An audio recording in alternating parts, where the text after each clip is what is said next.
it is it is a talk about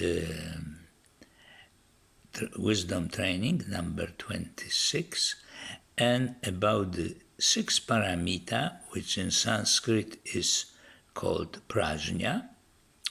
It has many translations, and since there is so many and so different, I took the liberty to translate it in the way which captured the essence of this particular paramita, and call it paramita of knowingness. That's a nice word. It has to do with knowing, and the ness is added to go to somewhat essence of knowing. And in this case, it is the ability to discern what is irrelevant and what's relevant to certain phenomena. For example, the cat. I will not tell you what catness of the cat is, but we are able, even in an extremely young age, like 2-3 years, to distinguish cat from dog. The thing which is not built in us, because like some animals, like predators of cats, or the animals which cat is the predator, has it simply built into their genes, and they know what cat is. And of course they have no idea what, let's say, hippopotamus is. We know, we are learned, we are shown many things, and we capture very quickly we human beings, the essence. So if you ask a small child, I was making these experiments recently, to draw me a cat, they draw different things. Each of them will capture the catness of the cat. You immediately, oh, that's a cat. And even the painters who try to deform it, everything possible, you still know what. If you don't know that cat is the cat, this painter, which will get few millions for its painting, should do something else, in my humble opinion. Anyway, back to the knowingness. Knowing the essence is critically important in science as well, and is in science like in every aspect of our life. Thanks to this knowing, we are capable to link cause and effect, because we observe many phenomena, and if we capture the essence of the phenomena, which is the cause, with phenomenon, which is the effect, that's what not only scientists are supposed to do, what we all did since few 100,000 years. And because of that, we succeeded to survive when all the rest of hominids were extinct by this and that, usually by climate or inability to adapt or be eaten by the predators. We not only survived, we succeeded incredibly. We so succeeded that we are now busy to destroying ourselves. That is because we are missing the knowingness, the prajna, the ability to distinguish what is essential, what is incidental. How it happens? Well, it happens, my experience and opinion, therefore opinion, by as much resting our mind in nowness, or in awareness, or wisdom, whatever you like to call it. This resting, continually doing it as much as we can through our life, allows us somehow, so far there is no neuroscientific model which will show it, somehow make ability to our brain, or maybe more than brain, our mind, to interconnect things. That allows us ability to clearly and immediately see the relation of us, whatever we consider each of us is this me, with the rest of the universe. We very clearly see this thanks to knowingness. So it is critical. It's critical. I would say it what binds all the rest of the paramitas. Without that, perhaps only the first one, openness, but the rest of one are pretty mechanical. Knowingness, which is in one way fruition, it's usually traditionally presented last, perhaps should be presented first. But I stick to the traditional way of looking at this thing. So,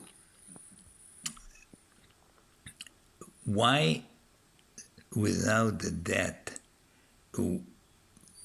our intelligence would remain artificial? The very best thing is to look at the state of so-called artificial intelligence. I hope I don't need to explain to it. I wouldn't talk with it with certain degree of certainty if it wasn't my topic of my research for many, many years, that thanks to my accomplishment, I became a professor and blah, blah, blah, blah, blah. And I remember I annoyed my AI colleagues by saying that we do nothing without knowing the mechanism how our mind works. We just mimic the most superficial aspect, like we can scan the picture and then amazingly know what's written to an extent. If there is too much deformation, we say, not we, the computer say, like talk to this Google helper, which comes to you all the time, and say something slightly out of ordinary, and you say, I don't understand, sorry, or something like that, because it's dumb like a rock. It is just a dumb machine hooked to very fast computer, fast and with great storage. That's it. And the hope of basically some stupid scientists and stupid media, sorry, I am in such a mood, call them stupid, ignorant. They believe that by making it faster and bigger, they will create. I read today some scientists talking, AI, the second life. What a bullshit, what a nonsense. Please believe me. I don't usually speak in such language, but AI irritates me. Nothing has happened since I was working on it for, 40 over years ago. Nothing at all. Just computer did, chapeau bas, became million times faster and memories million times bigger. And they now hope that quantum computing, the hottest thing of the hot, will make some miracles. It will make nothing. So saying all of that, my praise of human knowingness, it's growing. And it would be indeed incredibly important to have a neuroscientific model how it happens, then do it, mimic it on a form of machine. Then makes sense. But trying to do mimic something which we don't understand is pretty dumb, I think you will agree.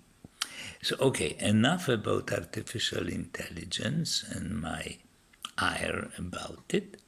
So, back to the knowingness. Okay, I think I said enough. It is, no, I didn't. It doesn't necessarily have to be in science or in some other more academic discipline. It's critically important in our everyday life. In this way, we are capable to distinguish what we are from avalanche of information, what is makes sense, what it doesn't make sense. It helps us to free ourselves from our blind beliefs in authority, which is the blindest of the blind is belief in politicians, which we have to see the essence of being politician is to be successful. It boosts its ego. That's about it. Well, there are few exceptions, notable exceptions, but they have no imprint on the current world. The ones who are really, they have some concepts and they stick to them in the computer-like fashion. Okay. So enough is enough, I think, for my, let's say, not too positive remarks. We should end it on positive aspect, on resting our mind, and I personally don't know anything better which prompt us to rediscover our knowingness. I said rediscover because it's fairly innate. Rediscover and then link it to the phenomena around us, to technology, science, and most important, to our world, which is elegant fashion quickly falling apart. And many wise people believe that there is no solution, that it has to fall apart. I still am perhaps naive. I think that some human, I'm lowering my bar, not all the human, that some human will survive and continue and flourish. So I've ended positively, and perhaps we will experience a bit of resting our mind. At least I will. It's up to you if you will.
Okay, that is enough for today. If you see some visual effects, it is I have no control over the camera. I try to adjust light. Well, let's try to do its best, I suppose. Goodbye to the next time.